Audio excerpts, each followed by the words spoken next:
as I have mentioned many times, we are now going to have our virtual Christmas party. In order to prepare for this, those at home might want to get a sheet of paper and pencil or something to keep score on, because you will need to keep score. I am switching to gallery view here. Hold on a second. So we're going to have 3 games that we're going to be playing. Truth or lie, name that Christmas song, and over under. I will explain those games as we go along.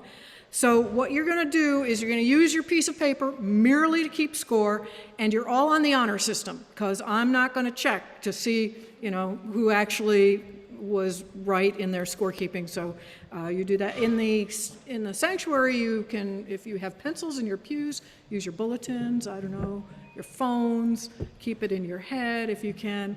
The only reason actually to keep score is for bragging rights, because we don't have any prizes to give away.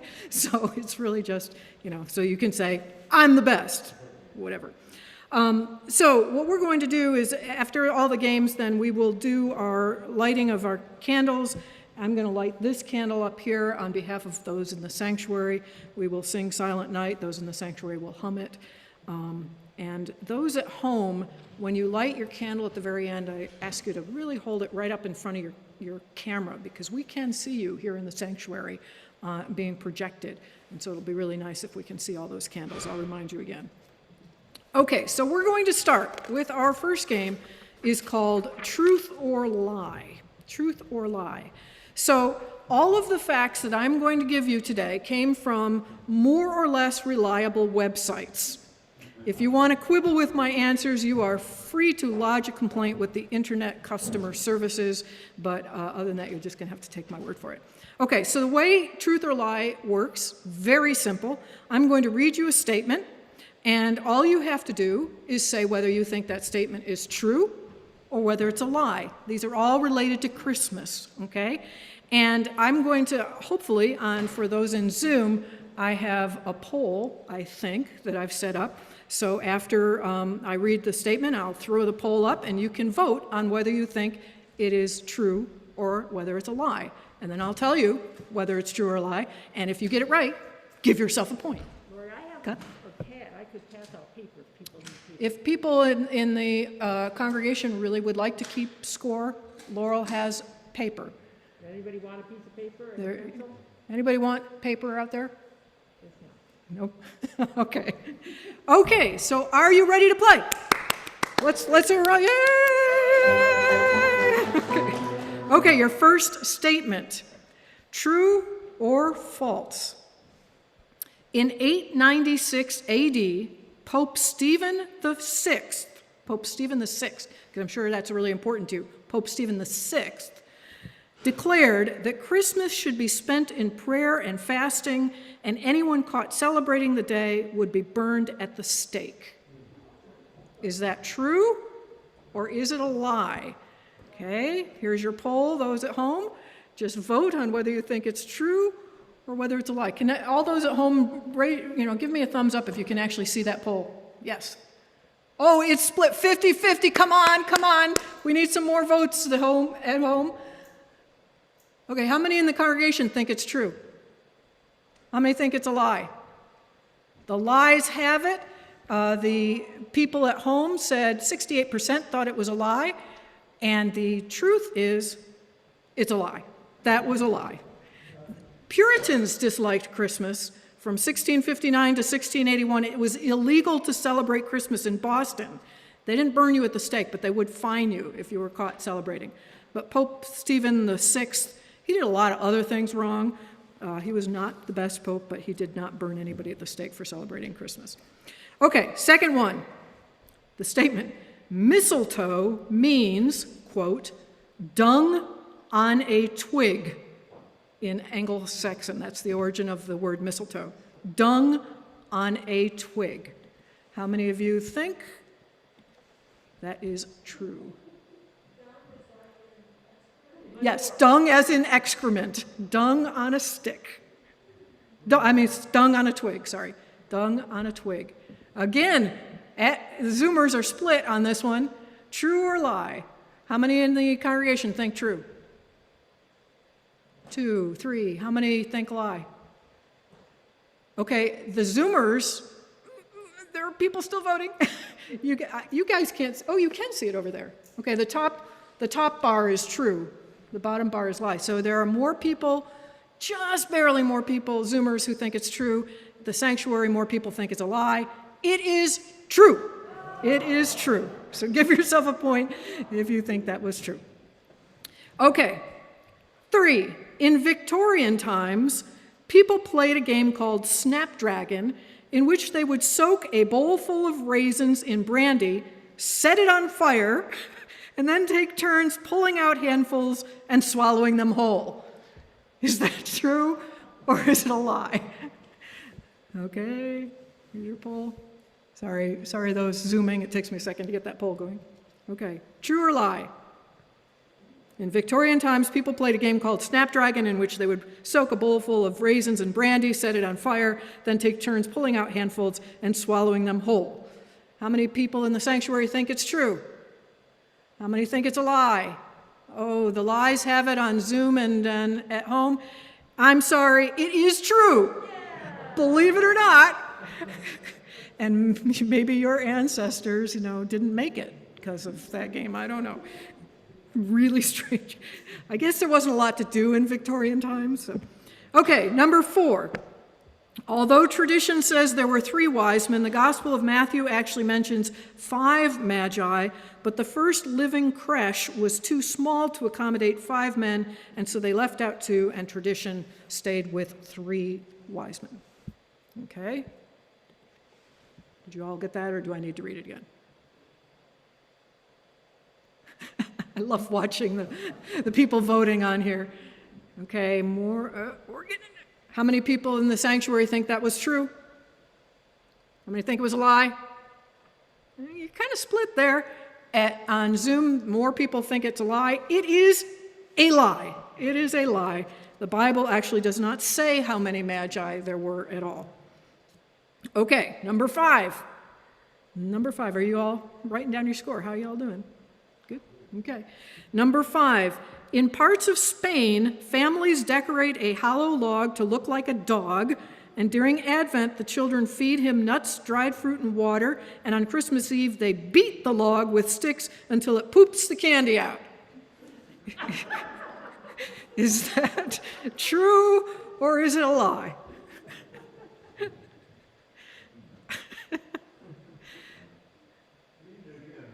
Okay. You just want to hear it again.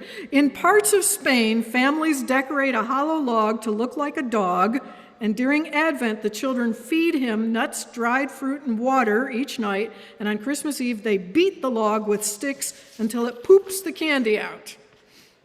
Lots of poop kinds of things in our quiz today. Okay, right now, more people on Zoom think it's a lie. What about the sanctuary? How many people think that was true? How many think it's a lie? Oh, we're pretty split. So the majority of you think it's a lie. Tirsa Watson said that's in her lesson plan for next week. She does teach Spanish. That is true. That is true.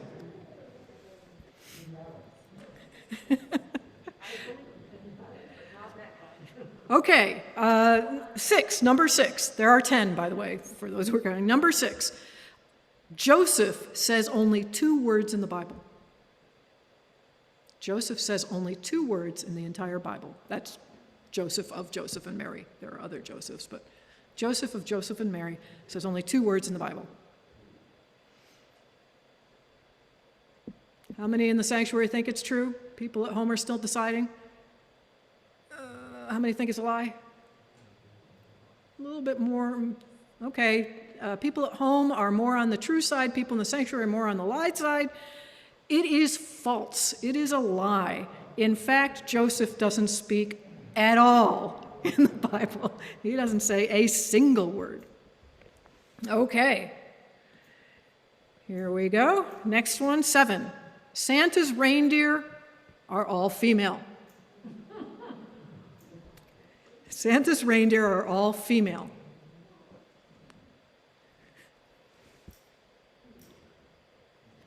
True or lie? At home, they're split. They're split at home. Going a little more towards the lie. Okay, how many in the sanctuary think it was true? How many think it's a lie?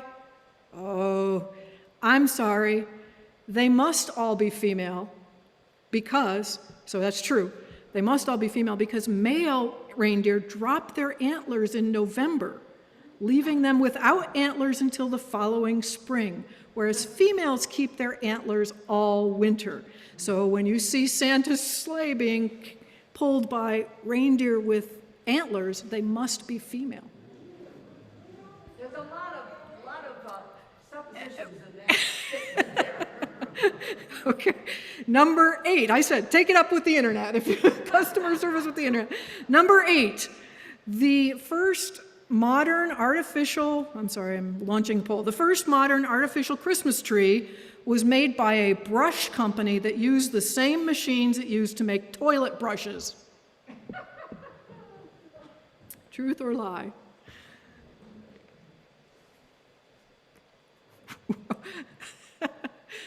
Okay, are those in the sanctuary? What do you think? True or lie? How many think it was a lie? Well, I'm just laughing because Zoomers is like overwhelming true. Yes, it was true. That was before the first modern artificial trees. Artificial trees were made of feathers, goose feathers. But when they started making them to last, they were made from the same kind of thing. And you can imagine that. So you could go home, you could just take a stick, and put toilet brushes all over, and you'd have your artificial tree. Okay, going on. The original lyrics to Hark the Herald Angels Sing were, "Hark how the welkin rings." Hark how the welkin rings. Truth or lie? How many in the sanctuary think that's true? How many think it's a lie? Pretty split evenly. At home, trying to split on the Zoomers too. Few late voters coming in. The polls closed. You can't keep voting. Okay, that is true. Welkin is an old English term for heaven, and a preacher who apparently wanted to make sure that their congregation knew what was being said tweaked the lyric later. Okay, finally, last one. I'm relaunching my poll. The most popular Christmas song on YouTube in 2017 was Bob Rivers' parody, "Chipmunks Roasting on an Open Fire." Is that true or a lie? "Chipmunks Roasting on an Open Fire" was the most popular Christmas song on YouTube in 2017. People in the congregation, how many think it was true? How many think it's a lie? Okay, it was a lie, but simply because it was actually written in 2013 and it only had 59,000 views. So there is a song called "Chipmunks Roasting on an Open Fire." If you want to listen to it, you can go home and search YouTube for it, but it was not, fortunately, the most popular Christmas song. Okay, so everybody should have their score. How many people so far have all 10 right? Raise your hand at home if you've gotten all 10 right. Anybody here? Nobody? How about 9? 8? 7? Oh, Marianne Whitmore. Is that 7? Marianne? 8? 6? 5? Oh, 5, 4. Okay, I'm done. So we got some really bad losers there who didn't even raise their hands after 4. But okay, so very good. You have a chance to come back, even if you're not doing real well yet. You do have a chance to come back. The next game is Name That Christmas Song. We actually have 2 contestants who are going to come forward. Come on down, Laurel and Luann. Laurel and Luann are going to play Name That Christmas Song. Stand over there. And you can tell them that we're... They're in a social bubble, so they can stand next to each other. So the way that you all are going to get points on this is simply, I want you right now to choose who you think is going to win this game. You don't have to tell us, so we don't have to know who's going to do it. So, and if you choose the right person, you're going to get 5 points. 5 points for choosing the right person. So choose your team right now, Luann or Laurel. And the way this game is going to go is I'm going to give a vague clue to a familiar Christmas song or carol, and they're going to bid against each other to see who can name that tune in the fewest notes. And then when one person says, yeah, go ahead, name it, then Peter is going to play the number of notes on the piano, and the winner of the bid tries to name that tune. If the winner of the bid fails to name the tune, the other person gets one chance, okay? And then at the end, we're going to do five songs, and then at the end, we'll see who had the most songs, and that person will be declared the winner, and you will get 5 points if you get it right. Got that? Okay. So we're going to start with... songs that you know, you're sure we know? Yes, these are all fairly... You may not know the clues, but you'll know the songs. Okay, so pick a number between 1 and 10. 6. Luann? 3. Okay, it was 7. So go ahead. Laurel is going to start. Okay, here's your clue, Laurel. In Charles Dickens' A Christmas Carol, Scrooge got mad when he heard this Christmas song. How many notes do you think you can name that in? It has to be a maximum of 7, or minimum of 7. Whoever. And you get 5 seconds. 5, 4. 2. 2. Whoa! Luann, can you name it in one note? No. Okay, so Laurel is going to go 2 notes. Peter? No, I don't know. It's not what I'm thinking of. Bum. Oh, I can't sing. Can you at home hear the piano? I know it. I know. Could you hear the piano? Okay. We wish you a Merry Christmas. No. Oh, come on, Rachel. Nope. God rest you, merry gentlemen. So I'm sorry, so far everybody's got 0. Okay, next one. The writer of this Christmas song didn't think the song was working and threw it in the trash. His partner made him get it out of the trash. Luann, your chance. I can name that tune in 3 notes. 3 notes. I'll say 2 just for the fun of it. Can you do 1? I'll try 1. Okay. Luann's going to try 1 note. Go ahead. Silent Night. No. You get a chance, Laurel? Sure. What do you think it is? Oh, no, I can't do it in 1 note. Just make a guess. She gets 2, doesn't she? No, she gets 1. Yeah, see, this is a hard game. Oh, maybe you get 2. I don't know. Does anyone know? She gets 2. Give her 2 notes, Peter.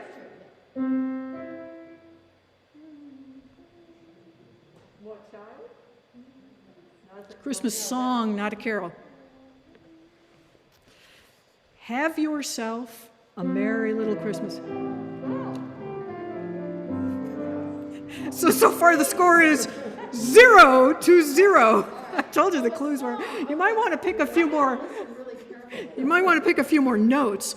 Okay. The tune to this carol, here's a carol, was first composed as an ode to the printing press. Laurel. I should know this. My father was a printer, obviously.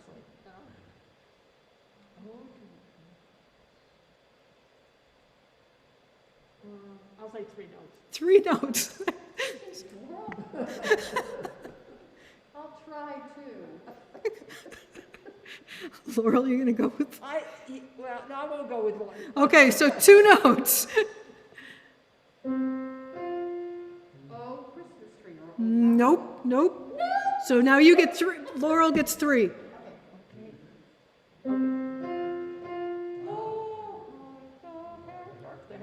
Hark the herald angels sing! Laurel finally gets a point!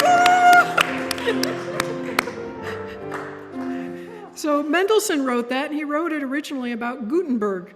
You're kidding me. I've never heard of That's what the internet says, and the internet's always right. Okay, number 4. This song was inspired by the Cuban Missile Crisis. This Christmas song. Okay, so I think Laurel's bidding first, is that right? Yeah, because she won last I don't know.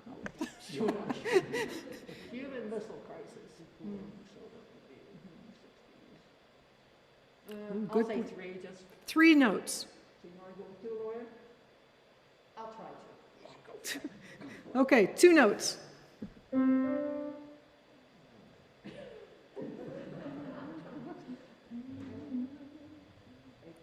Is that right, Peter?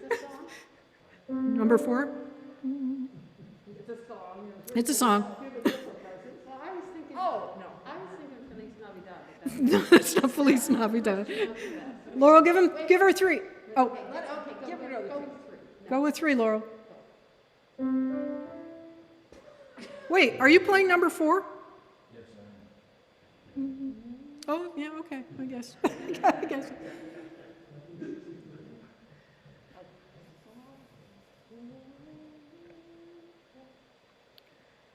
Yeah, I was thinking of the refrain. Okay, it is. They're getting into music theory over here. Time. It's A further clue. The little drummer boy. Oh, do you hear what I hear? Do you hear what I hear? Oh, do you hear what I? What's the last line? Pray for peace, people everywhere. It was written after this guy heard about the Cuban Missile Crisis and went home and. I'm learning so much. I know. Last song. Okay. We're not doing really well on this. No, but I think Laurel's ahead, right? Laurel's ahead with 1 point. Is that right? Pretty pathetic. Okay. You might want some more notes. Okay, number 5. This Christmas song was the second piece of music to ever be broadcast on the radio in 1906. I forgot who's up first. Yes, it's a song. It's a song, yeah. I guess okay, I'll name it as 7? 7? And 6. 6. I'll go 5. 5. Okay. I'll go 4. Take it away more. Okay, 4 notes for Laurel. Oh, holy night. Oh, holy night. So Laurel, it's 2 points. I'm just curious. Here's a bonus question. We're not going to count it. This is the only one. This is the only one that I thought you might actually know the clue. Mozart used this Christmas music for a piano and violin duet. Okay, no, never mind. Wait. No, he used Mozart. He used Fair and Chocolate. But that was a piano piece. Deck the halls. Deck the halls. Really? Wow. According to the internet. Okay. Yeah, I don't know. You'd have to. Okay, so let's give it up for Laurel with 2 points. All of those who, I want to know at home, how many of you actually picked Laurel to win? It's about half and half. So if you picked Laurel to win, you get 5 points. 5 points. Okay, last game. Oh, wait. Okay, so last game is over under, and this game is, I am going to actually select people from the Zoom gallery to be contestants, okay? So what you're going to do is I'm going to give you a question, and it's going to be a numerical answer. It could be a date, it could be a number, something, but it's numerical. So for example, I might ask the contestant, how many Christmas boxes did the church give this year? And the contestant has to guess a number. Now, most of the questions, you're not going to know the answer. So you're just guessing, okay? So you might guess, say, on the Christmas box question, the contestant might guess 15. Then everybody has a second to decide if they think that that answer is over, too high, under, too low, or spot on, the exact right. And that's what you're going to vote on. And then if you get it right, you get a point. So it doesn't matter, the contestant, absolutely doesn't matter if they get it right or not. Your job is to decide if they're too high, too low, or spot on. Got that? Okay, and again, these are all Christmas-oriented questions. So, pardon me? Probably 5, because we're getting kind of late. COVID says we're not supposed to be here that long. So, okay, I am going to pick the De Bertolus and Napolitano family. Okay, I should have unmuted you. given you permission to unmute yourself, so if Hey! there you go. Okay, here's your question. Here is your question. How many calories does the average American consume on Christmas Day? How many calories does the average American consume on Christmas Day? We're gonna go with 35,000. We get a whole bunch of different guesses here. 5,000? No, 5,000. All right. We didn't 5,000. all our numbers. We're gonna go with 8,000. Oh, wait, they changed their number. 8,000, 8,000. Okay. On Christmas Day. And so I should have another poll here for you. So all you at home decide, do you think that's over? In other words, people don't consume that many calories. It's under. We consume more than 8,000. Or dead on. That's exactly what the Department of Agriculture says. I think it's, yes, Department of Agriculture says we average American consumes. Okay, go ahead and vote. Over, under, or spot on. Oh, wait, I'm sorry. The spot on is, you think it's exact. They got it, they nailed it. Yep. Over, under, or spot on. 8,000 was their answer. Okay, people in the sanctuary, how many think that was over? How many think it was under? How many think it was spot on? It was actually over. So if you said over, you get it. It was 7,000. That's still ridiculously a lot, but a lot of calories. But okay, so now we're going to pick, I'm just doing whoever's closest on my screen here. We're going to do Walter and Joan Schultz. Okay, so I just unmuted you. Okay, Schultz's. Guinness World Records records the Seattle-based Northgate Mall's Douglas fir as the tallest Christmas tree ever erected. How tall was it in feet? How tall was the tallest Christmas tree ever erected in feet?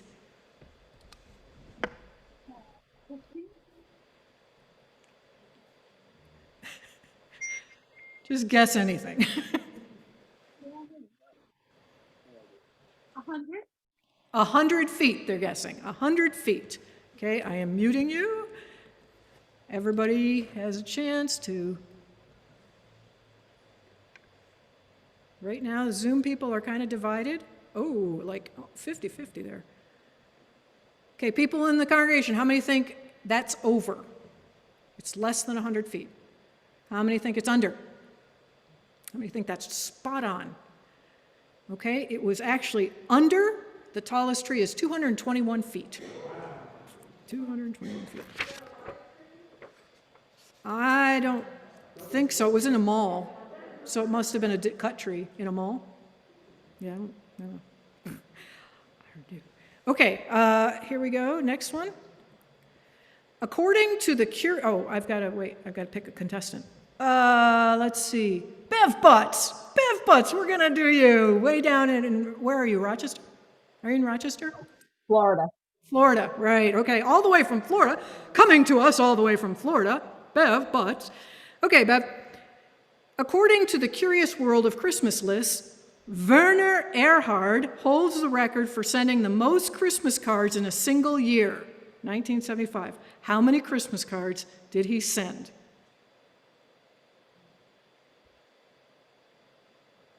1,300. 1,300.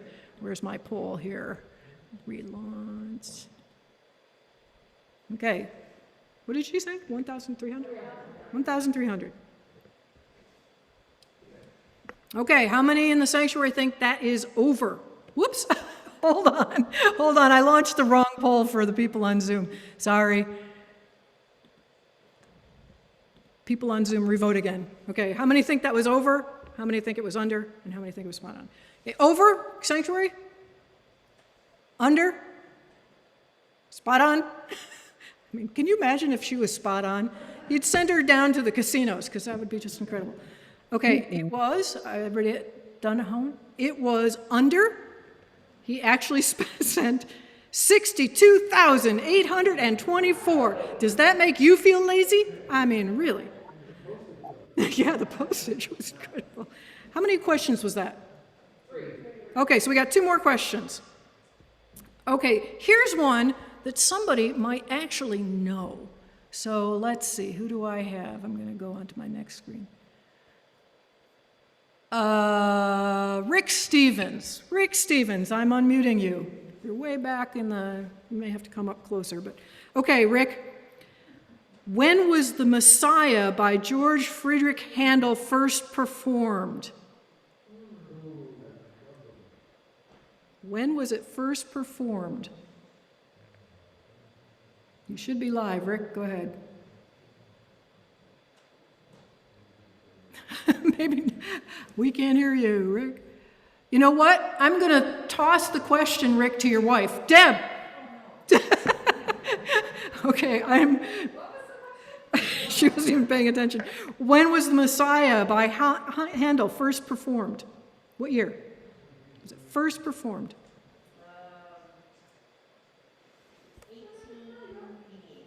1888. Is that over, under, or spot on? That's too late, yes. Over would be too late, under would be too early, and spot on would be the exact year. And you said what? 18 what? 1888. 1888. Okay.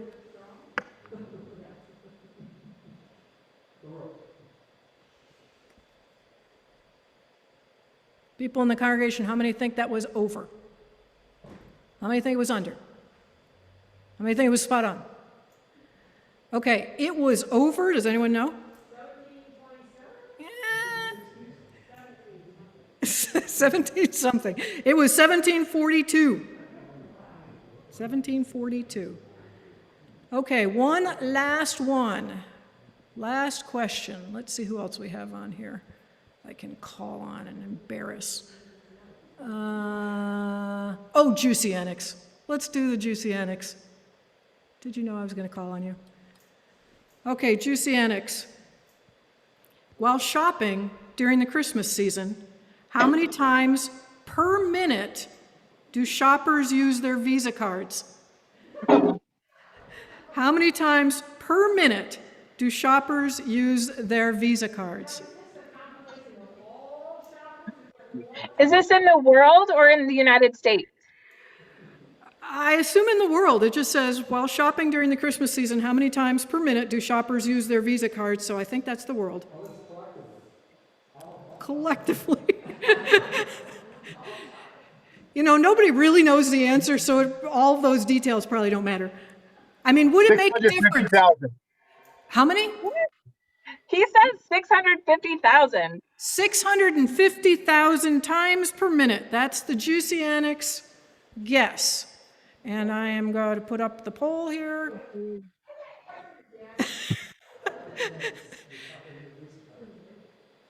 Oops, I'm sorry. Wait, I put the wrong poll up again. During the Christmas season, and I don't know what they're counting as the Christmas season.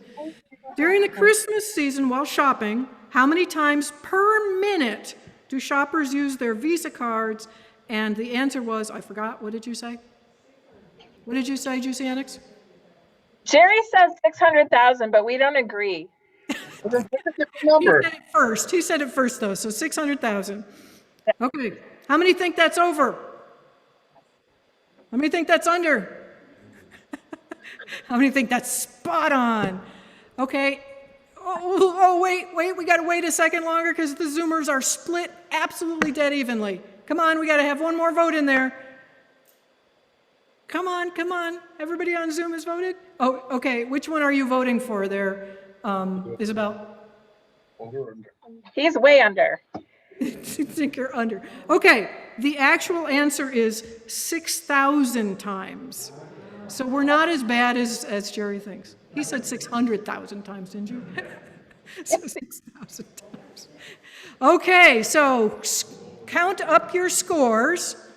And people at home, you can just hold up the number of fingers of your score so that we can see.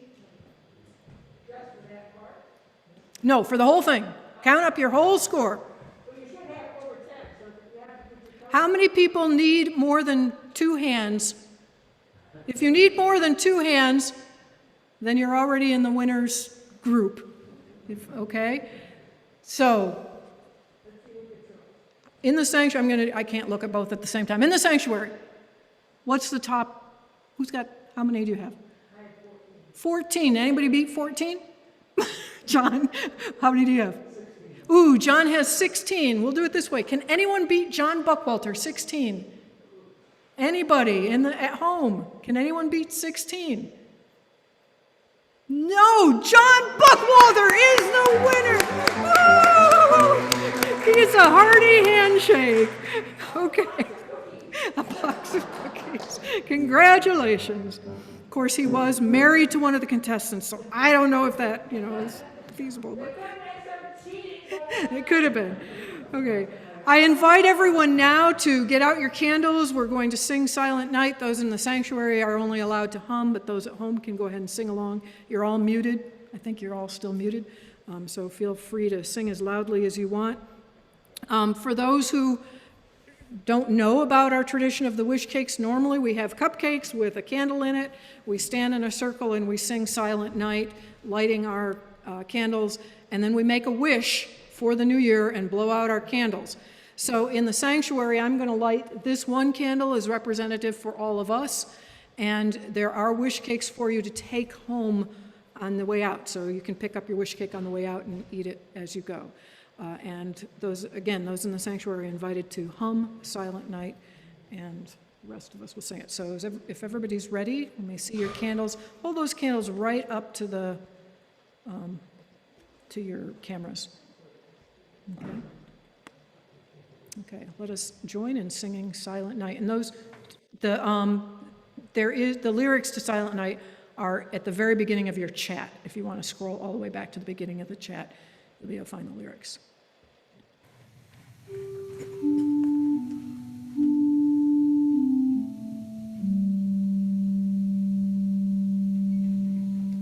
Silent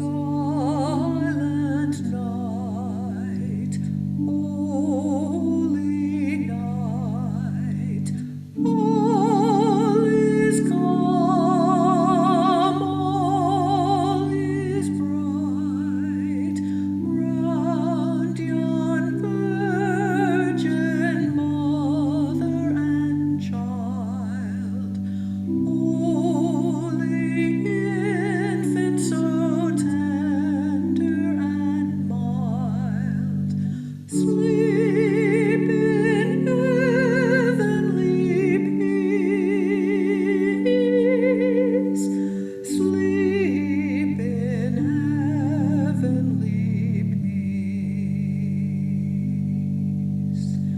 Silent night, holy night, shepherds quake at the sight, glory stream from heaven afar, heavenly hosts sing hallelujah, Christ the Savior is born,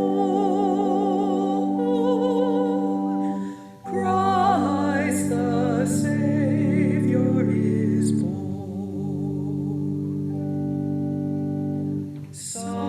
Silent night, holy night, Son of God, love's pure light, radiant beams from thy holy face, with the dawn of redeeming grace. Jesus, Lord, at thy birth, Jesus, Lord, at thy birth.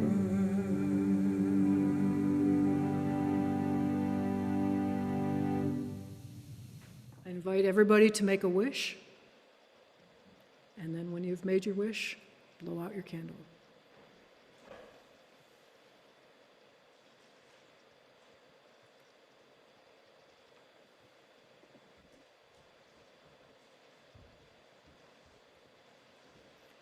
Thank you all for coming to our virtual Christmas party. Everybody be safe, be well as you go home. Don't forget those in the sanctuary. There are wish cakes in the back, and we thank those who made the wish cakes for us. I am going to leave this going for those who wanted to stay and chat a little bit afterwards. It'll take me just a second to get that going. So